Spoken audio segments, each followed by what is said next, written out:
F-35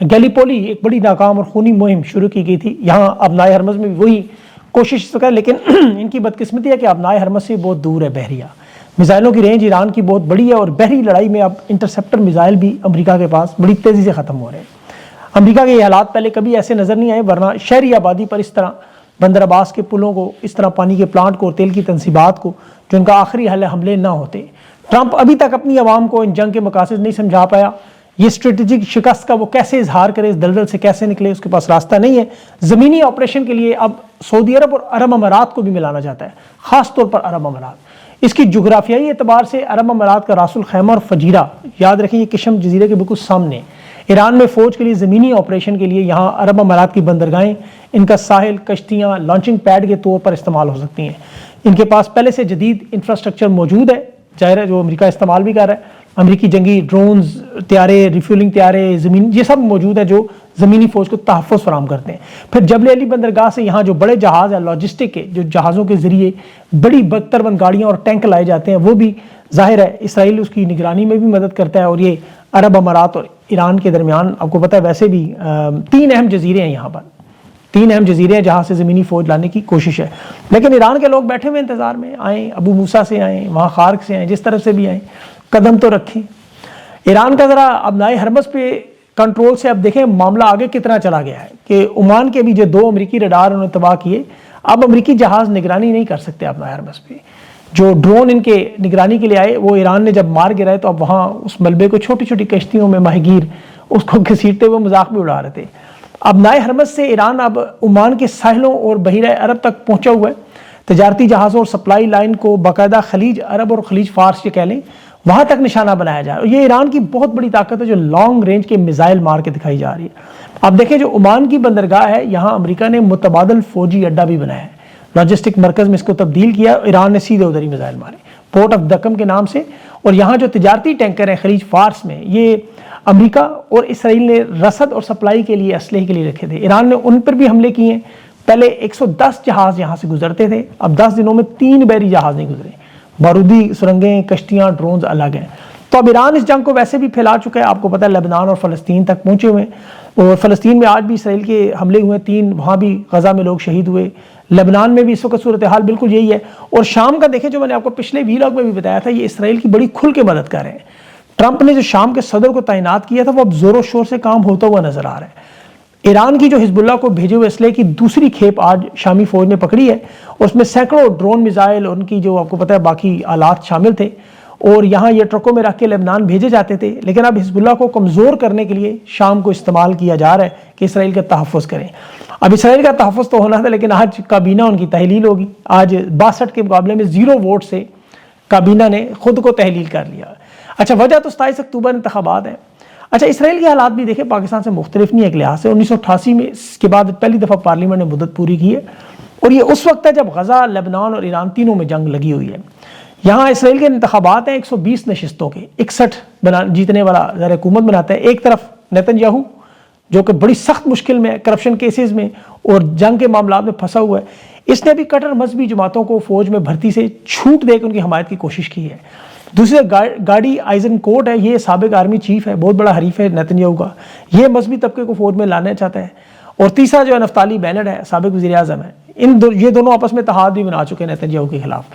اب اس وقت غزہ کی جنگ پہ پوزیشن سب کی تقریباً ایک جیسی ہے، لیکن نیتن یاہو چونکہ بڑی بے رحمی سے معاملات استعمال کر رہا ہے، اور یہ جو نیتن یاہو کے مخالفین ہیں، یہ اس وقت 59 سیٹیں جیتنے کے قریب ہیں، 2 سیٹوں کا فرق ہے۔ نیتن یاہو کے پاس 51 نشستیں ہیں، 10 نشستوں والے عرب ممالک حصہ نہیں بنتے، لیکن یہ الیکشن بڑے انٹرسٹنگ ہو گئے۔ نیتن یاہو کا اقتدار بڑی مشکل سے پھنسا ہوا ہے، اور ٹرمپ کے حالات بھی مڈ ٹرم سے آپ کو پتہ یہی ہیں۔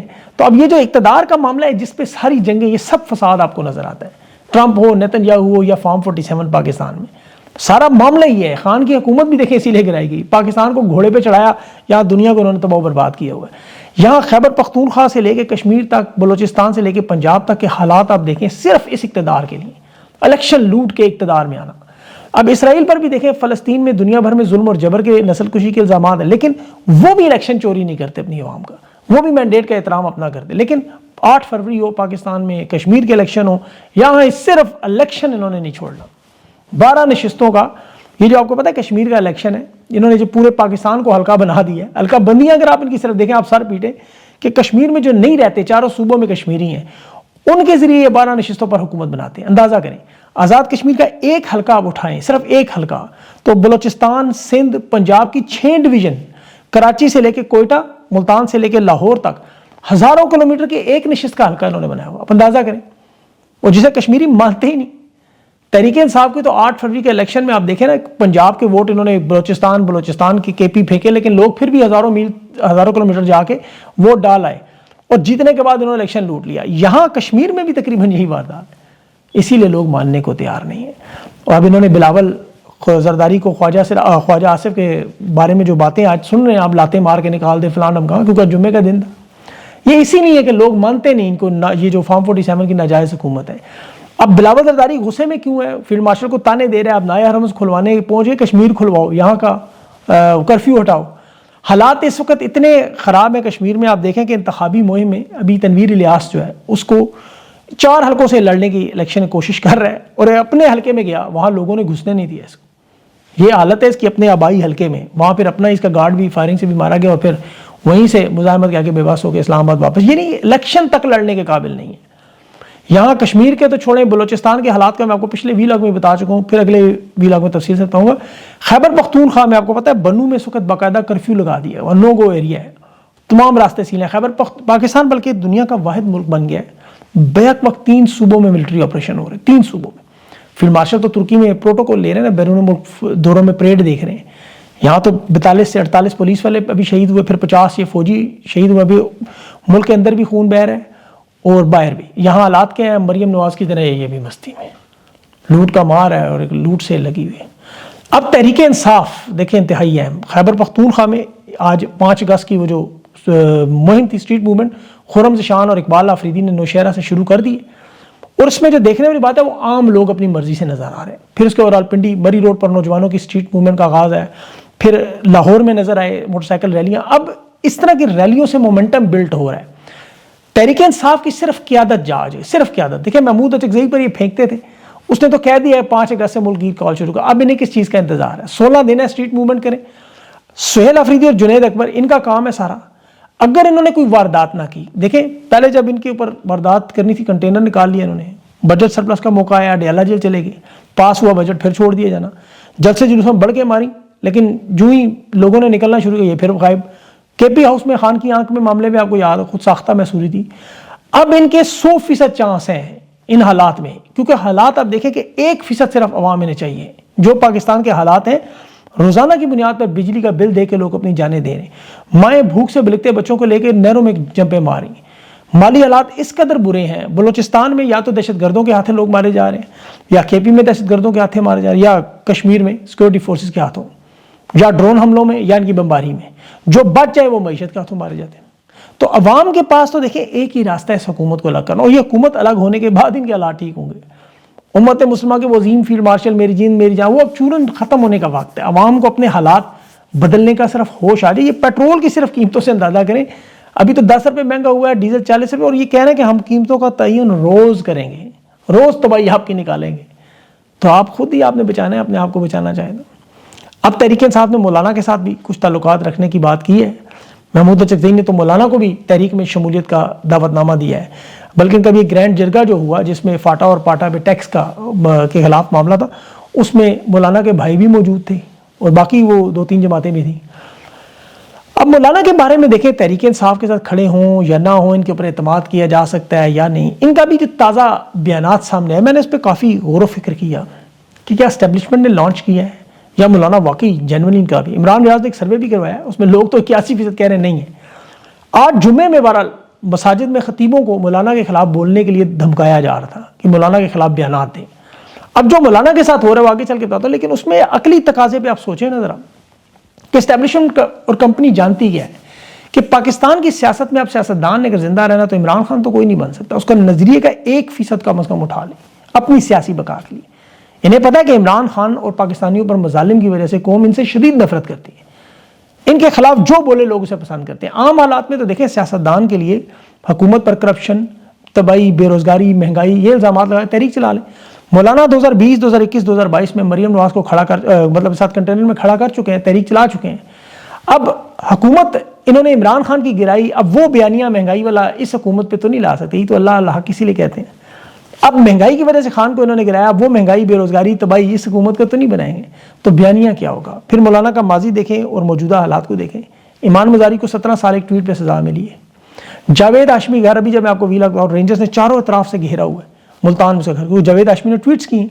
پھر جنرلوں کے بارے میں یا فیلڈ مارشل کے بارے میں یا کسی اور کے بارے میں کوئی ٹویٹ آئے، بلکہ شہباز گل کے وقت سے دیکھ لیں، اعظم سواتی کے بعد دیکھ لیں، حتیٰ کہ نواز شریف جیسے بندے کو انہوں نے وزیر اعظم نہ لگانے کی وجہ بتائی تھی کہ یہ فوج کے خلاف ہے، بیانات دیتے ہیں۔ خواجہ آصف کو تو اس لیے رکھا ہوا نا کہ یہ باقاعدہ زبان پہ تیل لگا کے چاٹ رہا ہے پیروں کو، تو اس وجہ سے اسے روکا، ورنہ مولانا کو جیل میں ڈالنا، 14 سال کی سزا دینی، یہ کوئی مشکل کام تو نہیں۔ لیکن مولانا کے بھائی نے چیلنج کیا، ایک FIR تو کر کے دکھاؤ۔ وجہ ادارے کے اندر مولانا کو مکمل حمایت مل رہی ہے، مکمل، اسی لیے مولانا کی کردار کشی صرف کی جا رہی ہے۔ یہ ابھی جو نیا الزام عائشہ گل علی کی سے لگوایا نا کہ یہ علامہ معاذ اللہ قوم لوط کے پیروکار ہیں، میں دہراتا نہیں ہوں، لیکن یہ وہی ہے جو جنرل رانی نور جہاں ترانہ سے ہوتا ہو مریم نواز ویڈیوز اور عبد العلی تک، یہ وہی معاملہ ہے، یا فیاض حسن چوہان یا وہ اون چودھری جیسے لوگوں سے وہ لوٹا پکڑنے استنجا کروانے والوں سے ایسی باتیں، اس لیول پہ گرے ہوئے ہیں۔ بے نظیر کی تصویریں گرانے سے آج تک وہی معاملہ ہے۔ مولانا لیکن بڑا سمجھدار ہے، 2600 کلومیٹر افغانستان کی سرحد، مولانا کے مدرسوں کے بچوں کو بندوقیں اگر پکڑوانی ہیں تو پہلے FWO دو، DHA دو، فوجی فاؤنڈیشن دو، ریڈ پاسپورٹ دو، 102 کاروباری کمپنیاں دو، سمگل ہوا ایران کا تیل دو، چاروں صوبوں کی حکومتیں، کینٹ کے علاقے دو۔ مولانا نے بھی ڈسکاؤنٹ دیا ہے، برطانیہ امریکہ میں جائیدادیں نہیں مانگی۔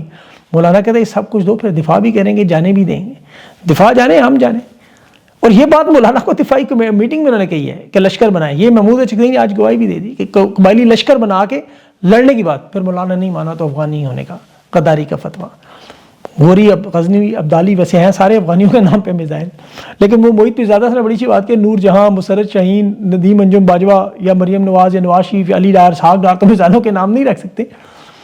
بہرحال مولانا آپ کو پتا ہے بوتل کے جن کی طرح باہر آ چکے ہیں، اب ان کو اندر واپس بھیجنا ہے، اب اس کے لیے بھیجنے کی شرائط کیا ہوں گی وہ دیکھنا ہے۔ لیکن تحریک انصاف کے پاس، بلکہ کسی سیاسی جماعت کے پاس بھی یہ بڑے بہترین لوازمات موجود ہیں۔ یہ تھوڑا سا اگر اس وقت خان کے ساتھ وفا دکھائیں، حسب توفیق وفا دکھائیں، یہ میں نے بہت بڑا جملہ کہا ہے، تو عمران خان کی رہائی نے 4 اگست سے پہلے نظر آ جائیں۔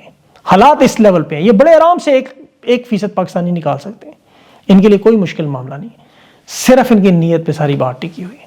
اللہ ان کو عقل دے، اپنا خیال رکھے، مجھے اگلے ویڈیو تک کے لیے اجازت دیں، اللہ حافظ۔